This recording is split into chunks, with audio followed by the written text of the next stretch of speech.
ನದಿಯಲ್ಲಿ ಮೊಸಳೆ ಸಂಚಾರ, ಎಚ್ಚರಿಕೆ ವಹಿಸಲು ಸಾರ್ವಜನಿಕರಿಗೆ ಸೂಚನೆ. ಬಣ್ಣದ ಹಬ್ಬ ಸಂತೋಷದಾಯಕವಾಗಿರಲಿ.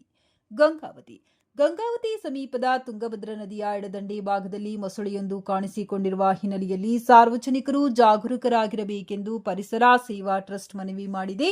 ನೈಸರ್ಗಿಕ ಸಿರಿಯಿಂದ ಕೂಡಿದ ಗಂಗಾವತಿ ಭಾಗದಲ್ಲಿ ತುಂಗಭದ್ರಾ ನದಿ ನಿತ್ಯ ಹರಿಯುತ್ತಲೇ ಇದೆ. ವಿಶೇಷವಾಗಿ ಎಡದಂಡೆಯಲ್ಲಿರುವ ದೇವಘಾಟ್, ಮೋತಿಘಾಟ್, ಅಮೃತೇಶ್ವರ ದೇವಸ್ಥಾನ, ಜಡಿಯ ಶಂಕರಲಿಂಗ ದೇವಸ್ಥಾನ ಸೇರಿದಂತೆ ಹಲವು ಪುಣ್ಯ ಕ್ಷೇತ್ರಗಳ ಪಕ್ಕದಲ್ಲಿ ನದಿ ಹರಿಯುತ್ತಿದೆ. ಈ ಭಾಗವು ಪರಿಸರ ಪ್ರೇಮಿಗಳು ಮತ್ತು ಭಕ್ತರನ್ನು ಆಕರ್ಷಿಸುವ ತಾಣವಾಗಿದೆ. ಇತ್ತೀಚೆಗೆ ಶ್ರೀ ಅಮೃತೇಶ್ವರ ದೇವಸ್ಥಾನದ ಕೆಳಭಾಗದ ನದಿ ಪ್ರದೇಶದಲ್ಲಿ ಮೊಸಳೆಯೊಂದು ಕಾಣಿಸಿಕೊಂಡಿದೆ. ಈ ಹಿನ್ನೆಲೆಯಲ್ಲಿ ಸಾರ್ವಜನಿಕರು ನದಿಗೆ ಇಳಿಯುವ ಮುನ್ನ ಎಚ್ಚರ ವಹಿಸಬೇಕಿದೆ.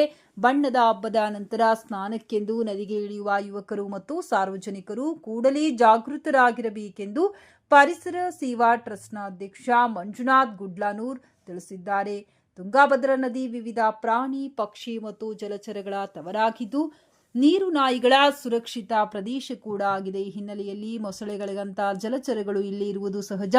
ಆದ್ದರಿಂದ ಸಾರ್ವಜನಿಕರು ಸುರಕ್ಷತಾ ಕ್ರಮಗಳನ್ನು ಕಡ್ಡಾಯವಾಗಿ ಪಾಲಿಸಬೇಕು.